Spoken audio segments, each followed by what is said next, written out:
wabarakatuh.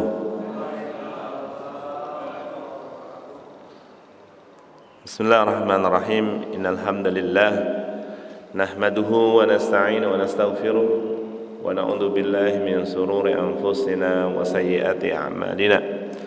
May yahdihillahu fala mudilla lahu wa may yudlilhu fala hadiya lahu. Nashhadu an la ilaha illallah wa nashhadu anna Muhammadan 'abduhu wa rasuluh.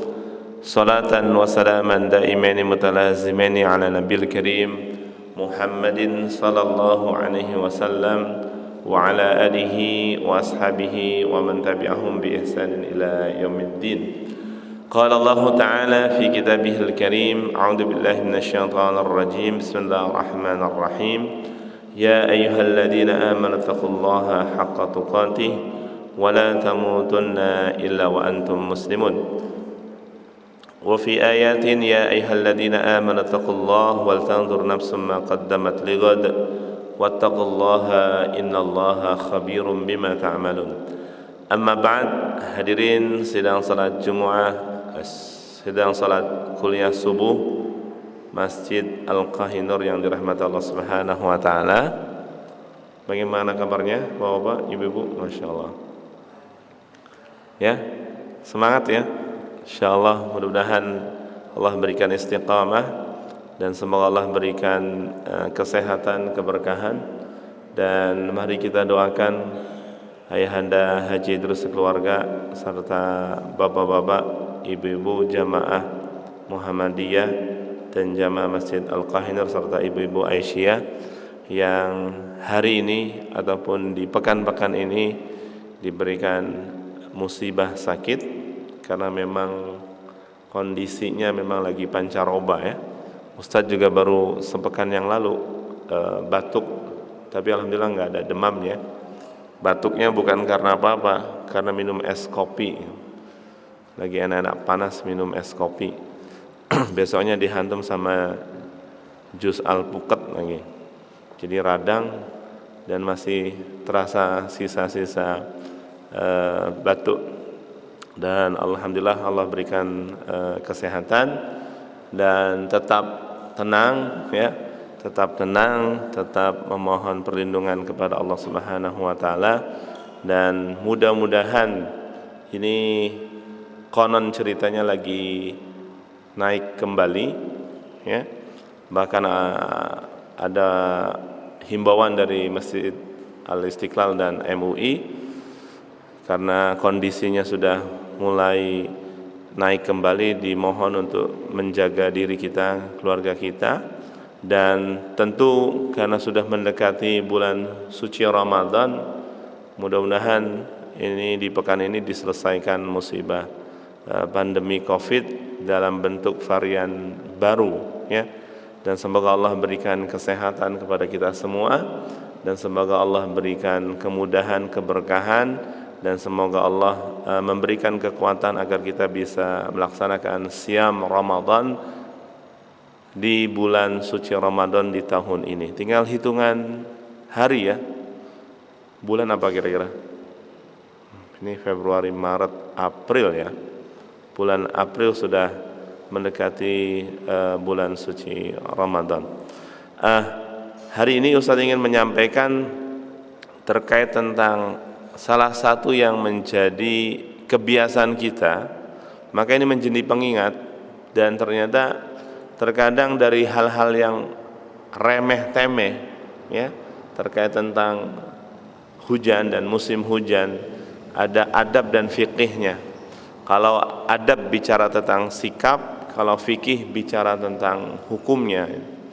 Dan tentu ini kalau benar-benar kita saling memberikan nasihat dan saling memberikan kesyukuran kita kepada Allah, maka bisa jadi anugerah-anugerah yang sudah Allah berikan hari ini berupa air hujan, tentu ini mendapatkan sebuah keberkahan di sisi Allah Subhanahu wa taala.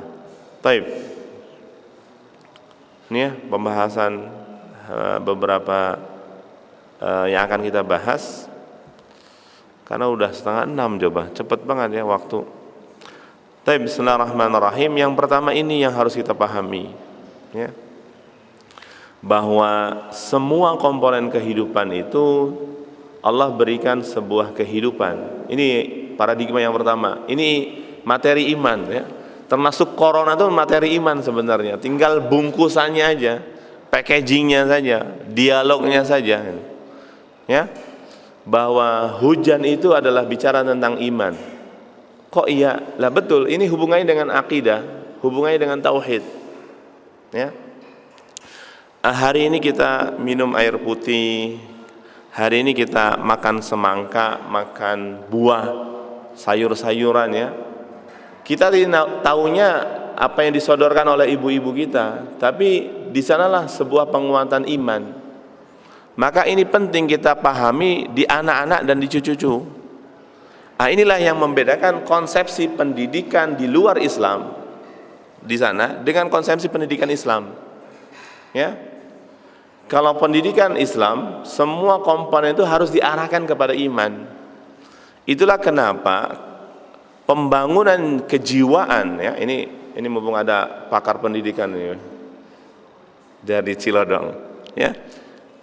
Ya, lihat pembangunan jiwa ya, penguatan tentang kader, penguatan tentang pembangunan kejiwaan tentang manusia, pendidikan itu berdasarkan turunnya ayat. Maka penguatan tauhid, penguatan iman itu harus diawalkan, harus didahulukan. Maka akan repot kalau pendidikan hanya jas dalam bentuk nilai, tanpa ada penguatan sisi nilai iman tadi. Itulah yang membedakan pendidikan Islam kita dengan pendidikan di luar Islam. Ya, konsepsi pendidikan kita itu luar biasa sebenarnya. Apa buktinya? Ada konsepsi energi, ada ya air, ada biji-bijian itu. Itu kan sebuah konsepsi tentang ilmu-ilmu biologi, tentang ilmu fisika. Dalam konsepsi Islam semuanya itu diarahkan kepada yang zat yang maha segala-galanya. Kalau di luar itu loss itu, nggak ada penguatan ke arah ketuhanan tadi. Ini yang maka lihat ayatnya wa min ayatihi, hanya bagian dari tanda-tanda kekuasaannya. Pengakuan tentang kemahabesaran Allah itu harus didahulukan. Maka ketika sudah pengakuan tentang kemahabesaran Allah yang sangat luar biasa, maka di sanalah ketundukan. Maka itu disebut dengan iman. Al-khudu, at-tawadu, al-iman itu harus didahulukan. Dari mana? Ya kita nih siapa sih kita gitu kan. Konsepsi misalkan konsepsi terkait tentang turunnya air hujan. Kita bisa makan semangka karena semangka itu dari alam. Ya, pohon pisang itu kan ada pohon pisang. Yang jadi pertanyaan, pisang itu bisa hidup karena apa?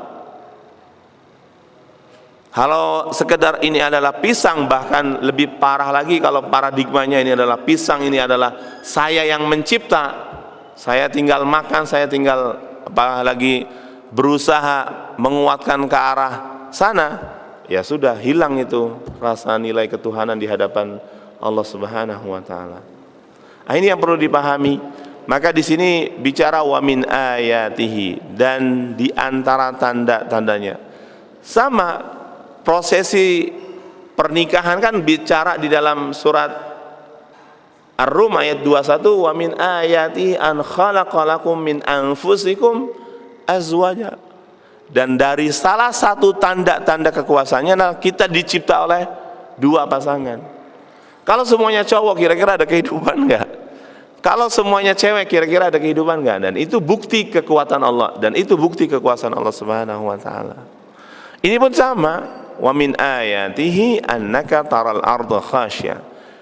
Baru secuil, kalau bahasa Arabnya itu kalau ada min itu disebut dengan litab'id, bagian.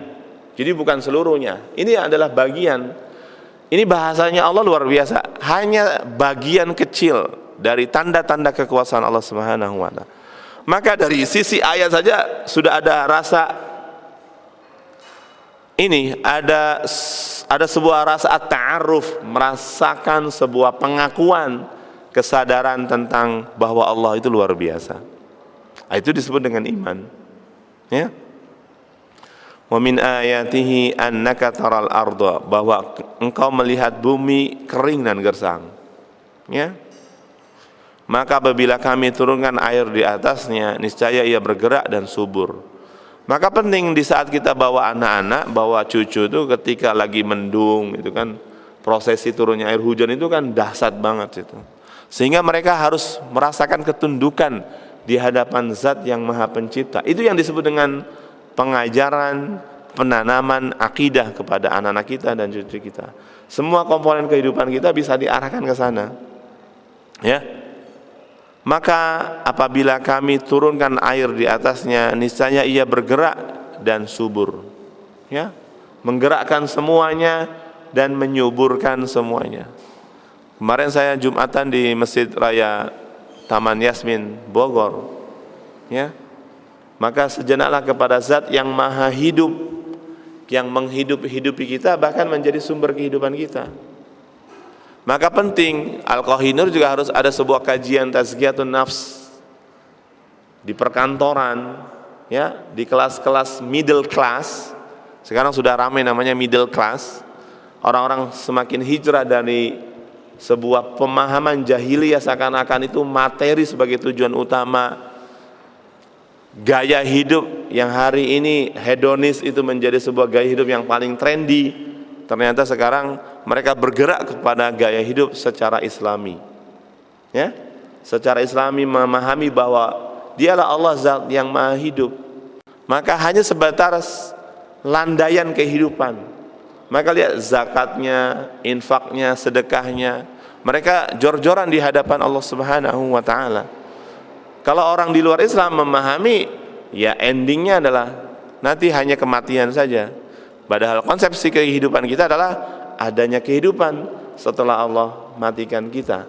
Adanya sebuah kana anhu mas'ula. Semuanya akan diminta pertanggungjawaban atas semua perilaku-perilaku yang kita lakukan selama ini. Ya, niscaya bergerak dan subur.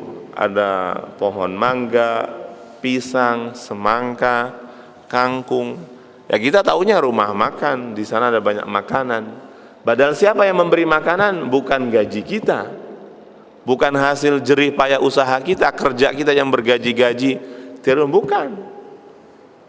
Mata kita, tangan kita yang bergerak untuk bekerja, mengais rezeki, ya. Kemudian Allah teteskan air hujan, wa anzalna minas sama'i ma'a fambatna fiha habba wa 'inaba wa qadba wa zaituna wa nakhla. Ya, semuanya ditumbuhkan oleh Allah Subhanahu wa taala. Pasti dapat menghidupkan yang mati, ya. Ahyaha la muhyil mauta. Termasuk kehidupan yang kering dan gersang ini, sesungguhnya Dia Maha Kuasa atas segala sesuatu. Ini yang harus dipahami, ya. Maka penting di saat turunnya air hujan ada dialog-dialog iman, terutama di anak-anak, ya. Maka di sana kita harus ibadah, harus zikir, harus tilawah, harus sedekah. Tujuannya untuk merasakan rasa syukur kita di hadapan Allah Subhanahu wa taala. Peringatan dan teguran dari Aisyah radhiyallahu anha berkata, apabila Rasulullah sallallahu alaihi wasallam melihat mendung atau angin kencang, terlihat perubahan di wajahnya. Lalu aku bertanya, wahai Rasulullah, aku melihat manusia bergembira ketika melihat mendung karena berharap akan turunnya hujan. Tetapi aku lihat engkau ketika melihatnya mendung, aku mengetahui dari wajahmu engkau tidak menyukainya. Karena bisa jadi karena sering terjadinya ya tadi, ya, mendung. Yang itu bisa jadi karena amalan-amalan kita dan itu memberikan ketar-ketir. Kemarin kan gempa lagi. Makanya saya ngebayangin kalau bapak-bapak, ibu-ibu kayak kemarin sempat agak lama ya itu gempa itu. Saya pun lagi, ya kita di lantai 2 aja lagi zikir itu sore-sore. Udah terasa banget goyangannya. Ibu-ibu ngebayangin nggak kalau bapak-bapak yang kerja di perkantoran itu, yang lantainya lantai 26, 28 itu gimana, Bu? Ya, Itu yang harus dipikirkan. Ya, maka nikmati semua proses ketika kita bersama Allah Subhanahu wa taala, dan kita harus wajib berupaya sekuat tenaga. Kalaupun Allah matikan hari ini, maka kita harus kuatkan iman kita, Islam kita di hadapan Allah Subhanahu wa taala. Dan ini menjadi peringatan dan teguran di hadapan kita. Lalu Rasulullah sallallahu alaihi wasallam bersabda, "Wahai Aisyah, tidak ada yang memberi keamanan aku akan datangnya azab kecuali Allah yang telah mengadab suatu kaum dengan angin kencang. Padahal kaum tersebut melihat adab itu lalu mereka mengatakan, ini hanya mendung yang akan menurunkan hujan kepada kami. Padahal itu adalah adab Allah Subhanahu wa taala." Makanya lihat, terkadang kita melihat gulungan, tsunami, air itu kan, pada hal-hal yang ada di sekitar kita, ataupun api, ataupun ya zilzal, gempa. Begitu mudahnya Allah, ya tadi, begitu mudahnya Allah untuk melakukan sesuatunya. Dan begitu mudahnya Allah memberikan sebuah karunia-karunia itu kepada kita semua. Tinggal bagaimana kita memperlakukan semua komponen-komponen yang ada di sekitar kita itu agar ini menjadi sebuah kebaikan di hadapan Allah Subhanahu wa taala. Peluang tambahan pahala. An Abi Hurairah anna Rasulullah sallallahu alaihi wasallam qala, "Ala adullukum ala ma yamhu Allahu bihi al-khataya wa yarfa'u bihi ad-darajat." Qalu bala ya Rasulullah. Qala isbaghul wudu 'ala al-makarih wa qasratul khuta ila al-masajid wa intidarus salah ba'da as-salah fadzalikumur ribat. Ya. Maukah kalian aku tunjukkan tentang sesuatu amalan yang dengannya Allah menghapuskan dosa-dosa dan mengangkat derajat-derajat? Maka berkata, mau ya Rasulullah. Beliau bersabda ada 3 amalan ya. Isbaghul wudu, menyempurnakan wudu di waktu ya, alal makari, yang tak menyenangkan, apalagi musim dingin ya. Tapi kalau di kita dinginnya biasa aja ya. Kalau Ustadz karena pernah tinggal di luar, itu kalau udah musim dingin itu lebih nggak kuat lagi. Makanya kalau di Timur Tengah itu kipasnya bukan kipas angin, kipas panas ya. Jadi AC-nya pun bukan AC dingin tapi AC panas. Maka beruntunglah kita hidup di bawah khatul istiwa, di bawah khatul istiwa. Ya, isbaghul wudu. Ini yang pertama. Yang kedua, wa kasratul khuta, memperbanyak langkah ilal masajid, ke masjid. Nah, sekarang pertanyaannya, Ustaz, kalau mobil kan kakinya ada 4, jadi pahalanya lebih banyak dibandingkan kaki katanya. Semuanya kembali kepada niatan kita dan hati kita di hadapan Allah Subhanahu wa taala. Kemudian yang ketiga adalah wa'tidhar as-shalah, menunggu waktu salat ya. Maka ini adalah amalan-amalan yang luar biasa yang semoga Allah berikan istiqamah kita di hadapan Allah Subhanahu wa taala. Kegembiraan salafus saleh. Qala Umar radhiyallahu anhu, asy-syita ghanimatul 'abidain. Ya. Apaan? Ghanimatul 'abidin. Umar berkata, musim dingin adalah ghanimah, tentu bagi orang-orang Arab ya. Kalau sudah musim dingin itu lebih nikmat. Tapi kalau udah musim panas itu lebih sengsara. Karena bisa jadi isyanya itu jam 11, subuhnya bisa jam 2 kalau udah musim panas. Tapi musim dingin malamnya begitu panjang. Cuma ya tetap saja itu enggak kuat juga bagi orang-orang yang tidak biasa. Tapi ya kita mah beruntung ya, kalau udah musim hujan, hanya musim hujan. Kalau musim dingin kita tidak terasa. Kalau udah musim dingin ya jaketnya sangat luar biasa tebal, sangat. Makanya ibu-ibu kalau bapak-bapak lagi umroh, itu kalau di Madinah itu belum terasa dingin menurut saya ya. Itu nanti kalau sudah musim dinginnya di bulan Berber itu ya, Oktober, November, Desember, itu sangat luar biasa, dinginnya sangat luar biasa. Bahkan kalau tidak kuat ya bisa mimisan. Wa qala Ibnu Mas'ud, marhaban bisyita'i tatanazzalu fihi al-barakah. Selamat datang musim dingin, yang dengan musim dingin itu semoga Allah turunkan al-barakah. Wa yatulu fihi al-lail, dan memperpanjang ya di saat qiyamul lail. Nah, ini juga jadi catatan, Pak, untuk yang muda-muda. Ya, terus terang saya di saat musim pandemi ini, itulah kenapa sekali lagi banyak hal yang bisa kita jadikan produktivitasnya, karena kita berupaya semua ketetapan yang Allah sudah tetapkan bisa jadi ada hikmah di daliknya. Maka berlinanglah dalam ibadah-ibadah di hadapan Allah Subhanahu wa taala.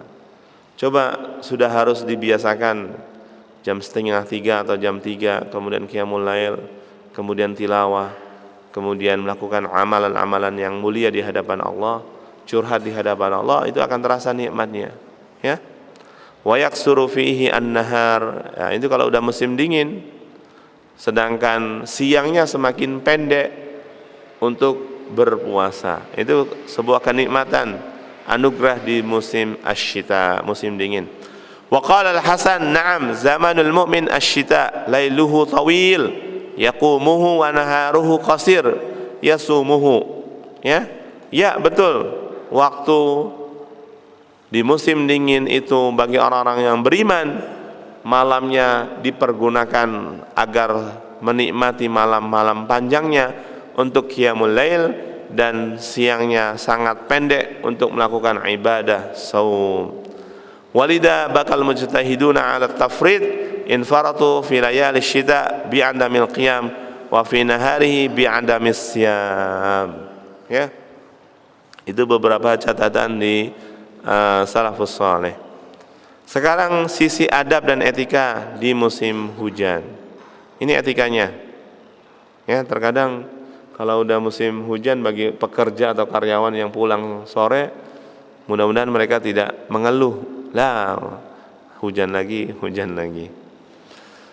Mudah-mudahan kita tidak, ya. Yang pertama, kasratud du'a, memperbanyak doa. Nabi sallallahu alaihi wasallam bersabda, "Utlubus istijabatad du'a inda salasin." Ini penting, ya. Doa itu bukan hanya selepas ba'da shalah. Ada banyak momen-momen yang sering kita lupakan. Salah satunya adalah ini. Carilah doa yang mustajab pada 3 keadaan. Yang pertama, bertemunya 2 pasukan saling menyerang. Wa iqamatis shalah. Ini ma bainal adzan wal iqamah. Makanya ketika sudah selesai salat sunnah, angkat tangannya, raf'ul yadain, angkat tangannya dan berdoa menjelang iqamah. Ya. Bukan dengan berisik-berisik ya tadi, warawiri dengan berbagai macam agenda. Ya. Wa iqamis shalah, menunggu waktu salat dimulai. Kemudian yang ketiga adalah nuzul al-ghais, di saat hujan turun. Pernah nggak lagi hujan turun tuh berdoa, ya Allah berkahi, mudahkan doa-doa kami? Jarang, ya. Ini jarang dilakukan oleh kita. Ya, harusnya berdoa. Dan itu waktu yang sangat luar biasa mustajab, ya. Doanya ketika merasakan angin berhembus, Allahumma inni as'aluka khairaha wa khaira ma arsalta bihi. Ya, ya Allah, kami atau sesungguhnya aku memohon kepada Engkau kebaikan dengan kebaikan apa yang Engkau kirim. Misalkan anginnya agak berhembus. Wa a'udzubika, dan aku memohon kepadamu ya Allah, min syarriha, dari kejahatan. Misalnya kalau anginnya kencang atau airnya itu luar biasa kayak kemarin itu kan, sampai tumbang beberapa plafon dan sebagainya. Min syarriha wa syarri ma arsalta bihi, dari kejahatannya dan kejahatan kalau sekiranya Engkau kirimkan kepada kami. Ketika melihat mendung, Allahumma inni a'udzubika min syarriha, ya Allah aku berlindung kepadamu, ya, dari kejahatannya. Kalau itu mendungnya begitu mencekam, bahkan khawatir memberikan sebuah azab kepada kita semua. Dan ketika turun hujan, Allahumma sayyiban hani'a, atau Allahumma sayyiban nafi'a, atau Allahumma sayyiban rahmatan. Ini doanya luar biasa. Ya Allah, semoga turunnya air hujan ini menenangkan. Ataupun ini, Allahumma sayyiban nafi'a. Ya Allah, mudah-mudahan air hujan ini memberikan manfaat. Atau yang ketiga, ya Allah, mudah-mudahan air hujan ini mendatangkan rahmat. Nah, ini doanya luar biasa, ya. Sedangkan ketika melihat atau mendengar petir, subhanalladzi sabbahat lahu, ya, maha suci Engkau yang sedang bertasbih kepadamu ya Allah ya Rahman ya Rahim. Itu beberapa doanya. Nah, ini doa anti banjir.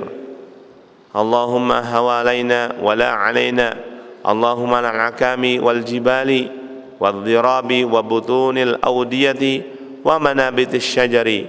Ya Allah, turunkanlah hujan di sekitar kami, bukan untuk merusak kami.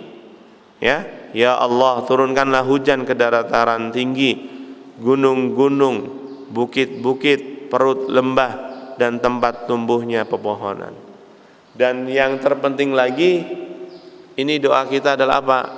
Mudah-mudahan orang-orang yang ada di sekitar kita, di lingkungan kita itu bukan tujuannya kepada kepentingan pragmatis, tapi lupa terhadap nilai-nilai naluri kemanusiaan.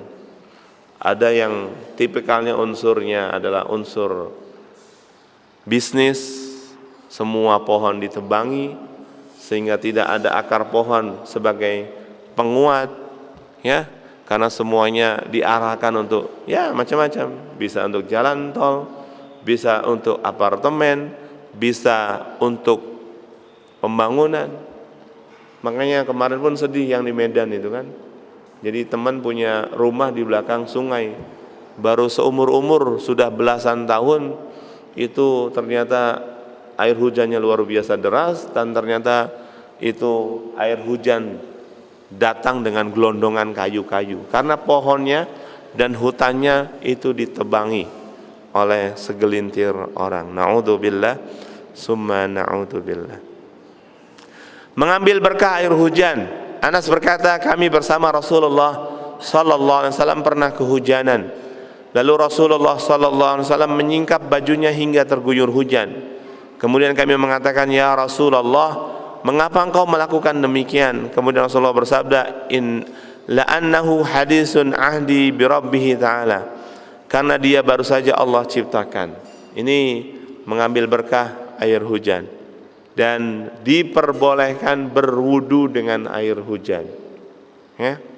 Dari Yazid bin Al-Hadi, apabila air yang deras mengalir, ukhruju bina ila hadzal ladzi ja'alahu Allahu tahuran fanatatahharu minhu wa nahmadallaha alaih. Keluarlah kalian bersama kami menuju air ini yang telah dijadikan oleh Allah sebagai alat untuk bersuci. Makanya air hujan adalah tahirun mutahhir, suci dan mensucikan. Ada air suci tapi tidak mensucikan karena warnanya, baunya, dan yang lainnya, ya, seperti Sprite, gitu kan, atau Fanta, atau yang lainnya. Secara fikih, status air hujan adalah suci dan mensucikan. Wa anzalna minas sama'i ma'a tahura, ya, dan kami turun dari langit yang suci, ya, air yang suci, yaitu adalah air hujan. Begitu pula saat bercampur dengan tanah dan terkena pakaian, maka tidak menjadikan itu najis. Keringanan tohara lainnya, ya. Yang pertama, kebolehan mengusap khuf atau kaos kaki di saat berwudu. Kalau di kita masih belum terbiasa, ya, pakai sepatu kemudian langsung wudu. Kalau orang-orang Timur Tengah atau orang Arab, ya, karena mereka sudah biasa, ya sudah diusap saja itu khufnya, kayak sepatu boot itu, ya. Itu saking udah terbiasa. Di kita enggak biasa, ya, harus dibuka sepatunya gitu. Yang kedua, kebolehan bertayamum sebagai ganti mandi besar. Wajib saat kondisi teramat sangat dingin sekali. Kalau di Timur Tengah ini terasa sekali, Pak, apalagi ya wilayah Afrika. Kalau sudah Afrika Utara, Mesir, Libya, itu kalau sudah musim dingin ya terasa dinginnya sangat luar biasa. Ataupun kira-kira Bapak kalau sudah nggak kuat di saat umroh atau haji di Madinah terutama ya, itu boleh bertayamum di saat posisi kondisinya sangat luar biasa dingin. Keringanan dalam berjamaah. An Jabir qala kharajna ma'a Rasulillah sallallahu alaihi wasallam fi safarin famutirna faqala yusalli man syaa minkum fi rahlihi. Dari Jabir beliau berkata, kami keluar untuk bersafar bersama Rasulullah sallallahu alaihi wasallam. Kemudian ketika hujan beliau sallallahu alaihi wasallam bersabda, siapa yang mau silakan mengerjakan salat di rihal, di kendaraannya, itu adalah di masing-masing. Dan ini ada lafaz azan yang berbeda. Dari Ibnu Abbas beliau mengatakan kepada muazin pada saat hujan, apabila engkau mengucapkan asyhadu alla ilaha illallah wa asyhadu anna Muhammad Rasulullah, maka janganlah engkau ucapkan hayya 'alas shalah, tetapi ucapkanlah sallu fi buyutikum. Kita pernah, ini karena saking hujannya deras, karena dan jarang-jarang sekali. Kalau di kita ya sudah ada mobil, sudah ada jas hujan, semuanya itu dilewati. Tapi kalau di Timur Tengah karena jarang-jarang hujan ya, jadi ketika musim hujan itu bisa dilakukan seperti ini. Dan ini memang menjadi amalan mahbub ya, yang disunnahkan. Dan nanti azannya pun boleh diubah, sallu fi buyutikum, salatlah di rumah-rumah kalian. Kemudian salat jamak karena hujan pun ini pernah dilakukan dan sering terjadi di Timur Tengah. Ibnu Abbas berkata, Rasulullah sallallahu alaihi wasallam menjamak salat zuhur dan asar, begitu juga maghrib dan isya di Madinah, bukan dalam keadaan takut maupun hujan. Nah, ini kalau kita melakukan safar ya, ini pernah saya bahas di pembahasan masalah fikih jamak qasar. Jadi kalau kita posisinya memang bertujuan untuk safar, maka kita upayakan dulu untuk melakukan perjalanan dulu. Dan pertama terkait tentang masalah saum ya. Masalah saum, kalau sekiranya sudah diniatkan untuk berpuasa, maka lakukan puasa dulu. Tapi ketika sudah enggak kuat, maka dua dihukumi, boleh berbuka. Kemudian tinjauan dari sisi safarnya adalah kurang lebih 80 km untuk di qasar ya. Tapi kalau untuk di jamak ya tujuannya untuk memudahkan. Kalau jamak qasar tentu ya duhurnya diawali dengan 2 rakaat, kemudian asarnya 2 rakaat. Sedangkan maghrib tetap ya 3 rakaat, isanya nanti jadi 2 rakaat. Tapi kalau maghribnya kelewat, maka dahulukan isya dulu atau maghrib dulu. Mendahulukan isya karena waktunya di posisi isya, mendahulukan masjid karena harusnya mendahulukan maghrib dulu karena maghrib dulu yang menjadi awalannya ya.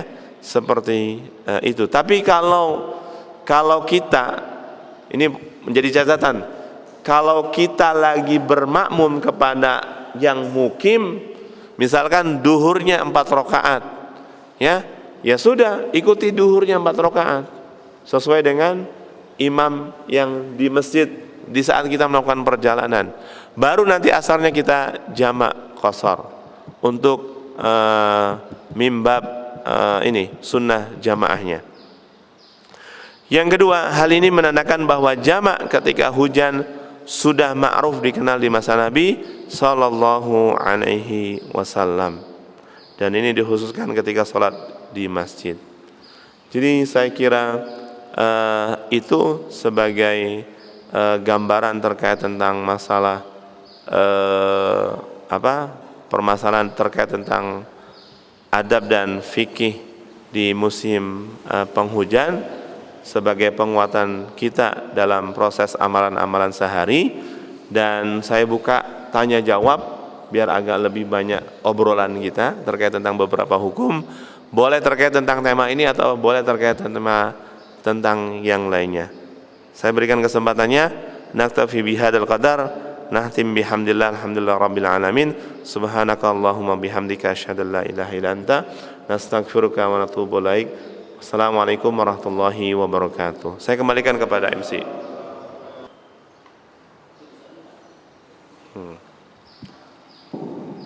Jadi begini, sebenarnya kategorinya, kalau jamak itu mengumpulkan waktu, ya, bisa karena safar,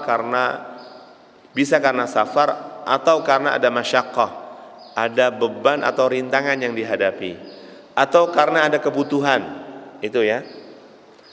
Itu namanya jamak, menggabungkan antara waktu duhur dan asar.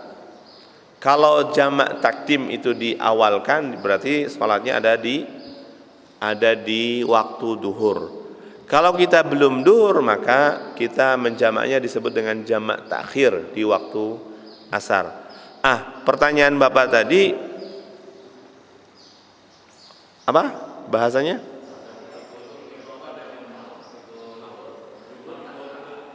Jadi begini, kalau kita lagi perjalanan, misalkan duhur, mampir di rest area, ya, lebih sederhananya, mampir nih, ketika kita lagi jamaah, itu nggak boleh kita mutus tadi, karena kita lagi safar nih, udah agak songong banget gitu bahasanya, pengen cepet-cepet diputus jadi 2 rakaat, itu nggak boleh, ya.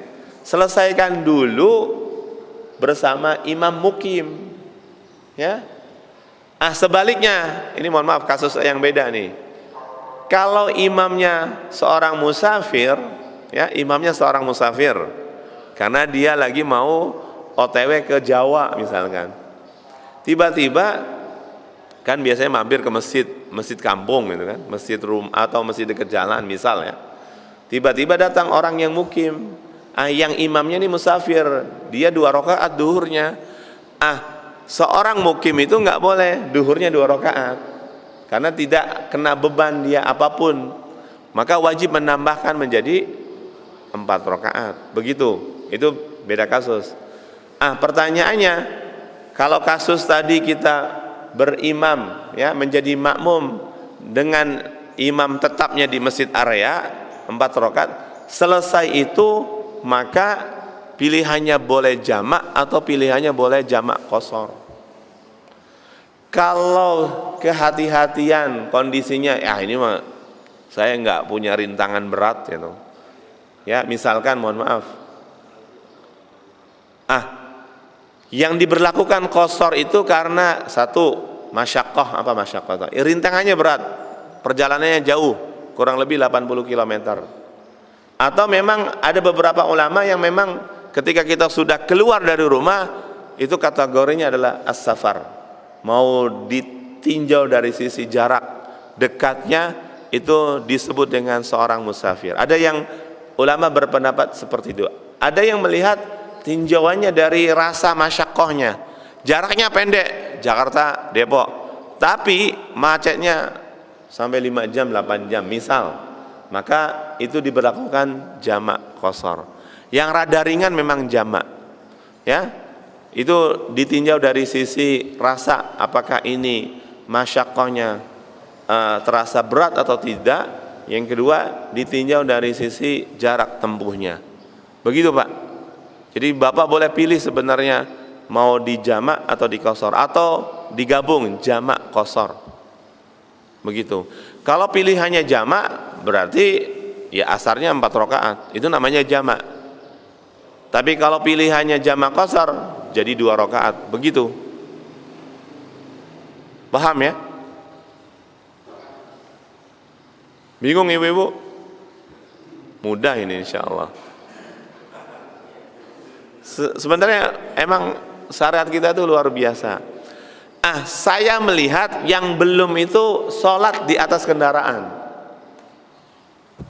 ya, jarang orang itu berani mengambil keputusan untuk sholat di jalan, di kendaraan, baik itu naik pesawat. Kalau naik pesawat keseringan, biasanya yang jarang itu naik mobil, apalagi kalau udah mepet.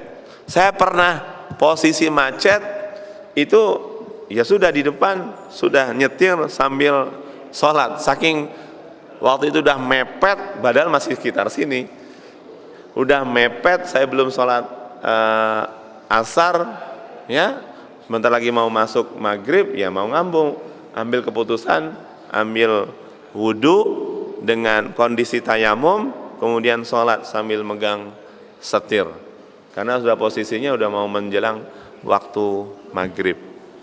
Arah kiblatnya kemana? Ya arah kiblatnya sesuai dengan arah kendaraan kita, jangan diputar-putar, itu lebih tambah pening lagi. Ya, jadi sangat dimudahkan dalam prosesi ibadah kita kepada Allah Subhanahu wa ta'ala. Ada yang mau ditanyakan? Cukup? Cukup, nanti kita bisa ngobrolnya agak santai sambil sarapan. Saya kira itu saja, mudah-mudahan ini bermanfaat. Kita tutup dengan hamdulillah rabbil alamin. Kafaratul majlis, subhanakallah wa bihamdika asyhadu an la ilaha illa anta nastaghfiruka wa natubu ilaik. Assalamualaikum warahmatullahi wabarakatuh.